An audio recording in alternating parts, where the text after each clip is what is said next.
Cambios sociales en la adultez tardía. Cuando hablamos de roles sociales, nos referimos al conjunto de funciones, normas, comportamientos y derechos definidos social y culturalmente, que se esperan que una persona cumpla o ejerza de acuerdo a su estatus social adquirido o atribuido. Así pues, el rol es la forma en que un estatus concreto tiene que ser aceptado y desempeñado por el titular. Con el paso de los años, esos roles van cambiando, y al llegar al envejecimiento, la sociedad obliga al individuo a abandonar algunos de esos roles que ha desempeñado durante toda su vida. Esta nueva situación conlleva, por tanto, a una serie de cambios psicológicos y sociales en el individuo. Cambios sociales. Existen numerosas teorías que intentan explicar los cambios sociales que se producen con el envejecimiento y el origen de los mismos. Las principales teorías que explican el fundamento de estos cambios son: teoría del desligamiento propuesta por Komen y Henry, la cual afirma que el envejecimiento es satisfactorio cuando la sociedad ayuda al individuo a abandonar sus roles sociales y obligaciones, es decir, lo natural es la desvinculación del adulto mayor del mundo en los niveles físico, psicológico y social. Teoría de la actividad propuesta por Tartler.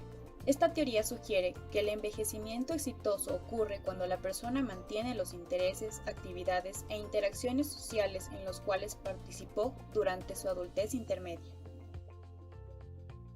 Teoría de la continuidad propuesta por Ashley, la cual sugiere que la persona necesita mantener su nivel deseado de participación en la sociedad para elevar al máximo su sensación de bienestar y autoestima. Comparando todas estas teorías, se llega a concluir que la disminución o ausencia de actividad social no aparece de forma repentina en los mayores. Lo habitual es que esta actividad se vaya reduciendo paulatinamente con el paso del tiempo. Al reducirse la frecuencia de las relaciones sociales, se refuerza su valor y se hacen más gratificantes, dedicando más tiempo a su mantenimiento. Se observa que la calidad de la interacción social resulta ser más determinante que la cantidad de relaciones que tenga el adulto mayor. Factores sociales en el envejecimiento. Se entiende como factores sociales aquellas cosas que afectan a los seres humanos en su conjunto, sea en el lugar y en el espacio en el que se encuentren. Los factores sociales en el envejecimiento son la vida social, la jubilación, las actividades en grupo, el apoyo social, la familia y sus cambios en la estructura, la pareja, los amigos, entre otros. Por otro lado, Feldman plantea una serie de factores de la vida social que intervienen en el envejecimiento como modificaciones familiares. Incluye cambios que se dan en la estructura de las relaciones familiares, como la marcha de los hijos, la pérdida de la pareja, el nacimiento de los nietos, entre otros. Jubilación. Implica la pérdida de actividad laboral, pérdida de la capacidad adquisitiva, pérdida de contactos sociales y aumento del tiempo libre. Jubilación en las mujeres. La mujer se jubila de una actividad remunerada, muchas veces realizada fuera del hogar, pero sigue realizando las tareas domésticas y en muchos casos sigue siendo la cuidadora principal de su marido, de sus nietos o cualquier persona enerva de su entorno. Modificaciones económicas. Se enfatizan problemas relativos al cambio de la economía doméstica debido a que los adultos mayores se vuelven vulnerables en el aspecto financiero, porque deben afrontar, como un ingreso fijo, los costos crecientes del cuidado de su salud y otros gastos. Pérdida en cantidad de las relaciones sociales. Engloba cambios relativos a la disminución de la cantidad de las amistades, sea por aislamiento social, muerte de amigos, familiares, entre otros. Las opciones de vivienda. Incluyen el permanecer en casa y convivir con los miembros de la familia, residir en comunidades de cuidado continuo y en otros casos vivir en instituciones de enfermería. Yo les voy a hablar sobre la abuelidad. Para poder entender qué es la abuelidad se necesita saber dos definiciones claves. La una es de Paulina Redler en 1977 y la otra es de Carmen Escayón Góngora. La abuelidad es un concepto acuñado por la doctora en medicina y psiquiatra Paulina Redler para denominar a la relación y función del abuelo con respecto al nieto y a los efectos psicológicos del vínculo. Carmen Escayón Góngora define a la abuelidad como la segunda oportunidad que la naturaleza proporciona a los seres humanos para reparar en los nietos los errores que tuvieron durante la crianza de sus propios hijos. La función que cumplen en el rol de la abuelidad se vincula con la función de la transmisión del conocimiento generacional, del pasado a los orígenes, a la vez que al mantener una relación con los nietos menos tensa por las relaciones de autoridad que estos mantienen con sus padres. Los abuelos están en mejores condiciones de escuchar, comprender y sostener a sus nietos en ocasiones que sus padres no pueden hacerlo. La transición a la abuelidad constituye un rol que produce identidad en la vejez. El retiro de la vida laboral, una vez llegada a la edad de jubilación, constituye un ejemplo de las pérdidas que afronta la persona adulta mayor. La llegada de los nietos ayuda a no anclarse en el pasado al simbolizar estos el futuro de la generación familiar. La importancia de la abuelidad. Redler propuso que tiene dos aspectos que inciden especialmente en los abuelos y abuelas. El primero es que el legado de los abuelos sigue en los nietos y nietas, por lo que esta expresión de inmortalidad. El segundo aspecto habla sobre la relación padre-hijo, donde hay menor ansiedad y mayor distancia. Esto sirve para reparar ciertos errores que se pudieron cometer. Se puede decir que la abuelidad es uno de los aspectos más importantes al llegar a la edad de adulto mayor, ya que al construir el vínculo abuelo-nieto es una forma de sentirse aún con la oportunidad de transmitir la crianza a sus nietos. El nacimiento del hijo en la familia crea la función madre y padre, antes esposo y esposa. Del mismo modo, crea la función del abuelo. Este acto implica una donación por parte del abuelo, la de dar su lugar de padre o madre. Yo les voy a hablar sobre las redes sociales en la vejez y la tercera edad. Como definición principal, denominamos a una red social como un conjunto de actores o grupos que buscan definir relaciones vinculares entre sí.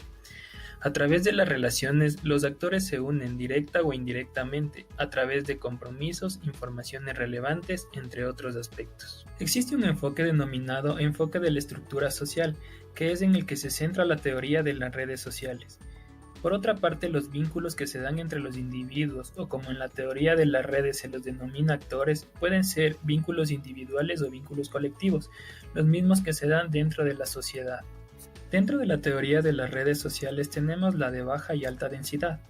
La primera hace alusión a que las partes se relacionan motivadas por una meta en común dentro de la cultura en general, mientras que las de alta densidad existe una relación entre las partes. Lo fundamental es establecer vínculos familiares, de padres a hijos y vínculos con los amigos. Los adultos mayores son parte activa de la sociedad, poseen mayor disponibilidad de tiempo para realizar actividades y continuar desarrollándose en los aspectos sociales y culturales.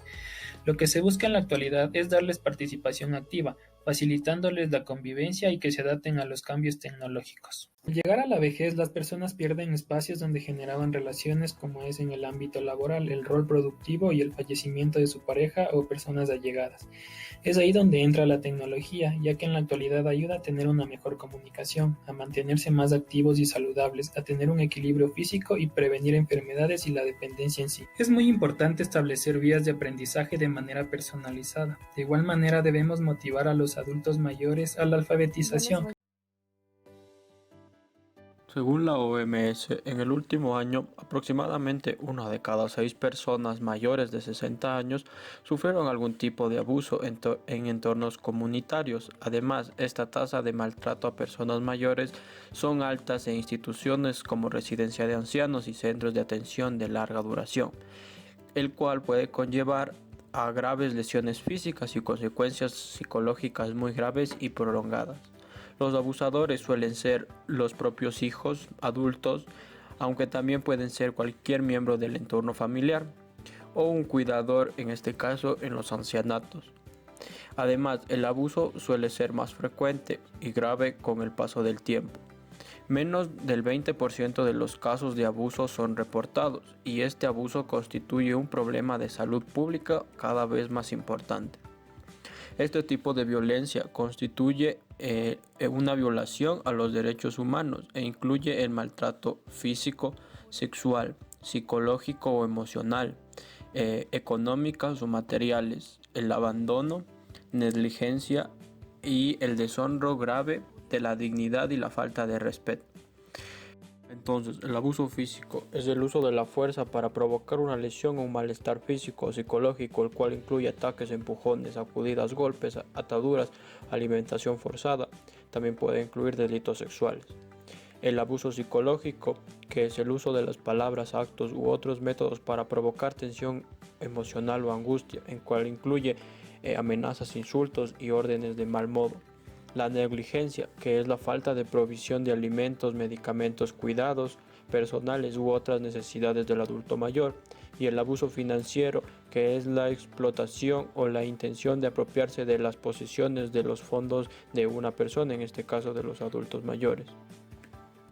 Ahora bien, ¿por qué se produce este maltrato a los adultos mayores? Se pueden dar por diferentes motivos como la pobreza, la discriminación, los prejuicios de la vejez sobre todo, la denigración de las personas mayores, la soledad y la sobrecarga del cuidador.